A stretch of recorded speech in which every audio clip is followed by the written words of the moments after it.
mengingatkan kepada kita, dan beliau menekankan kepada kita semua agar kita betul-betul selalu meningkatkan rasa takwa kita kepada Allah Subhanahu wa taala, karena Allah selalu bersama orang-orang yang bertakwa. Dan juga beliau dalam khutbahnya tadi, beliau menganjurkan kepada kita semua untuk kita bersifat tawadhu, rendah diri kepada Allah, rendah diri kepada Rasulullah sallallahu alaihi wasallam, rendah diri kepada sebagian kita dengan sebagian yang lain. Karena beliau menyampaikan dalam sabda baginda Rasulullah sallallahu alaihi wasallam, "Man tawadha'a rafa'ahu Allah." Barang siapa yang tawadhu, rendah hati karena Allah, maka orang tersebut akan diangkat derajatnya di sisi Allah Subhanahu wa taala. Dan juga beliau mengingatkan kita agar kita mensyukuri kepada Allah Subhanahu wa taala atas apa yang Allah karuniakan kepada kita, atas keimanan, atas keislaman yang Allah berikan kepada kita.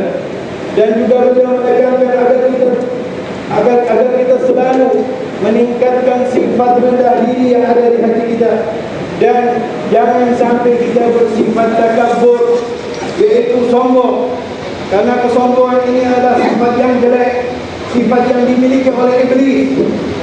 Dan kita harus memasang kepada diri kita, memaku kepada diri kita sifat tawadhu, sifat rendah hati. Kita harus rendah hati satu dengan yang lain. Jangan sampai kita sombong. Dan juga beliau menyampaikan ayat, "Qul la as'alukum 'alaihi ajran illa al-mawaddata fil qurba."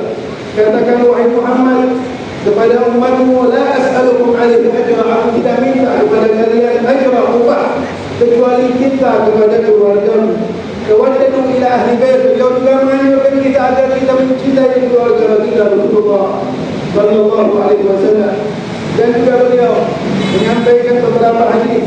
Di antara hadis yang beliau sampaikan, bahwasanya Rasulullah sallallahu alaihi wasallam menyatakan kepada sahabatnya, "Ala ukhbirukum bi ahli al-jannah." Maukah kalian aku kasih tahu kepada kalian wahai sahabatku siapa yang akan menjadi penghuni surga? Sahabat pun menjawab, siapa gerangan yang akan menjadi penghuni surga wahai Rasulullah sallallahu alaihi wasallam? Orang yang akan menjadi penghuni surga dari sabda Rasulullah sallallahu alaihi wasallam, yaitu orang yang lemah, orang yang rendah hati, orang yang kalau seandainya dia bersumpah dengan Allah, dengan nama Allah Subhanahu wa taala, pastilah niscaya Allah akan laksanakan sumpahnya. Oleh karena itu, marilah kita saling rendah hati, dan jangan sampai kita sombong. Dan tetap jangan kita sombong, kita tidak boleh sombong. Dan janganlah kita mengikuti ahzab, yaitu mengikuti kelompok ini dan kelompok itu. Ketahuilah bahwasanya kelompok yang menang itu hanya adalah kelompok Allah Subhanahu wa taala. Wa hadanal ahzab wahda, la hizba fil Islam. Tidak ada kelompok-kelompok dalam Islam. Orang-orang yang bersenjata dengan bersenjata modern seperti sekarang ini, bersenjata dengan senjata-senjata yang hebat, itu semuanya akan dikalahkan di sisi Allah Subhanahu wa taala. Dikalahkan orang-orang yang bersenjata dengan senjata Allah Subhanahu wa taala.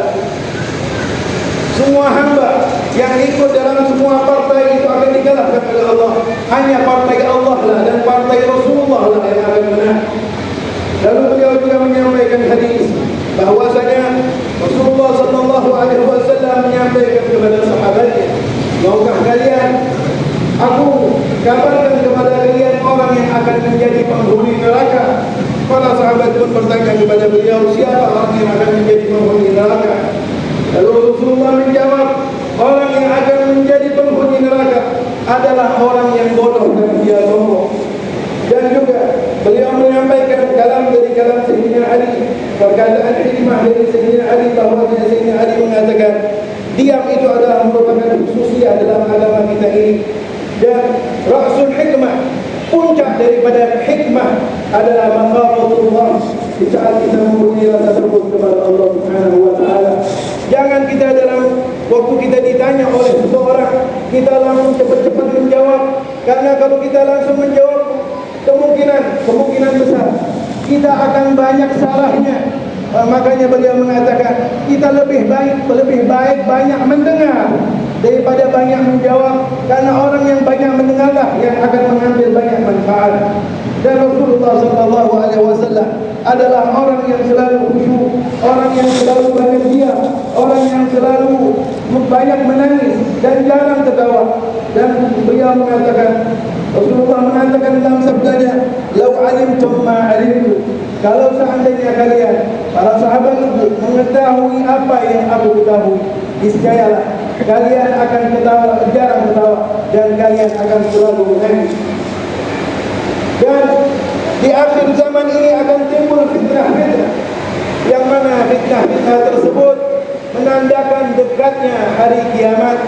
Di antara fitnah-fitnah yang akan timbul di akhir zaman, harta akan membanyak, melimpah, dan banyak juga orang yang membaca Al-Quran.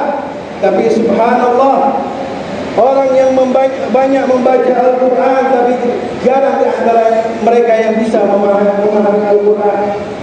Di negeri Ghalab, di negeri Barat, orang-orang semuanya membaca Al-Quran. Mereka menggali isi daripada Al-Quran. Tapi subhanallah, perempuan membaca Al-Quran, laki yang besar, yang tua, semuanya membaca Al-Quran.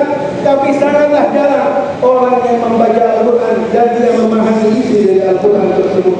Dan juga beliau menyampaikan di antara tanda-tanda dekatnya kiamat, bahwasanya kau akan melihat di akhir zaman orang-orang yang hidupnya tidak menggunakan alas kaki, hidup pakaiannya seadanya.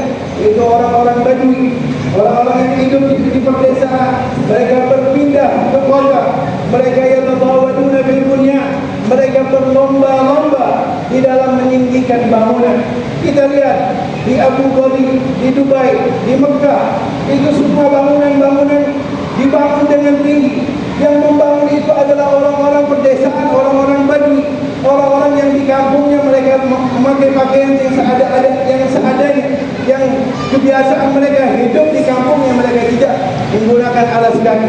Tapi di saat mereka hidup di kota, mereka berlomba-lomba dalam meninggikan bangunan. Itu adalah merupakan tanda daripada dekatnya hari kiamat. Di zaman kerajaan Utsmani itu di Mekah tidak ada bangunan yang sampai melebihi Ka'bah.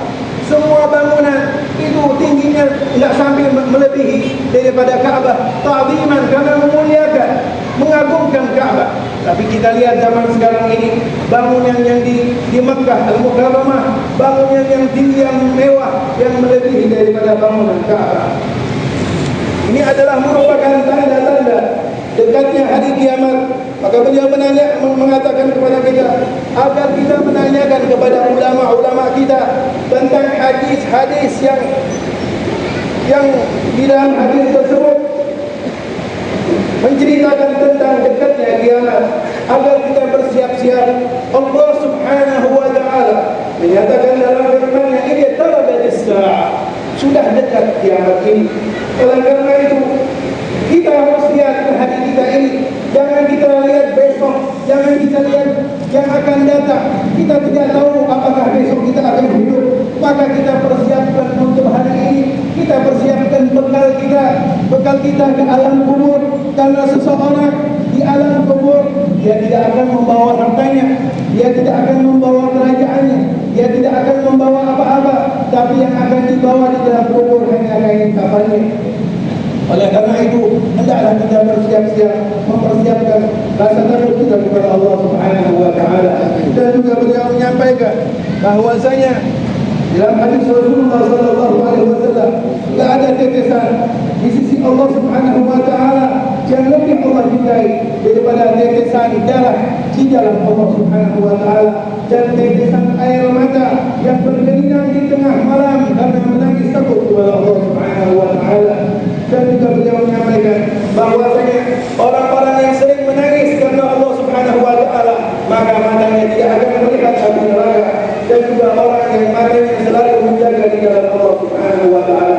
Dan beliau mengakhiri khutbahnya dan beliau mengatakan bahwasanya beliau tidak memanjangkan khutbah beliau.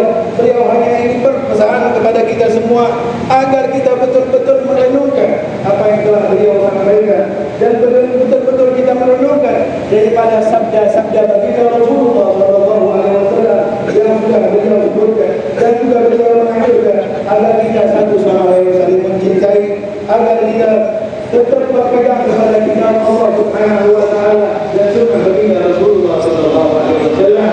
Ini saja yang bisa saya terjemahkan, dan masih banyak pembicaraan yang beliau sampaikan dengan al-faqih kita sempat untuk terjemahkannya.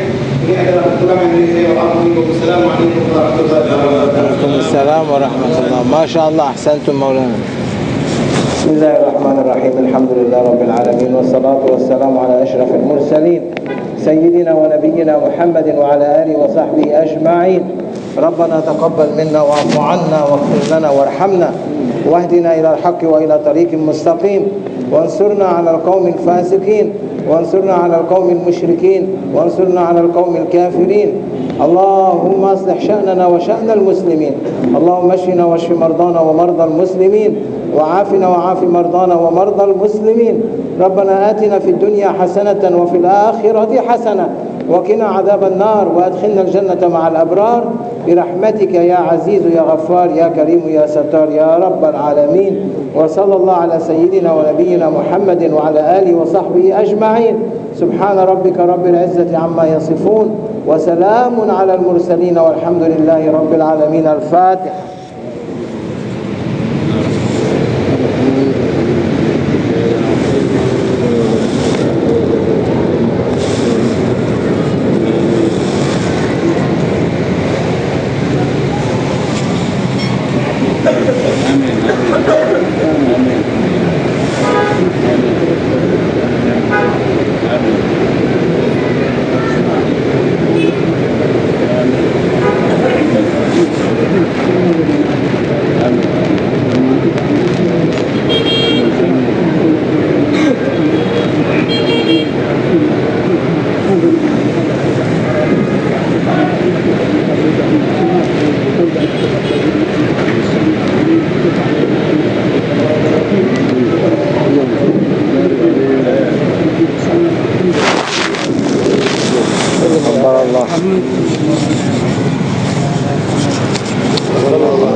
خلينا نمشي.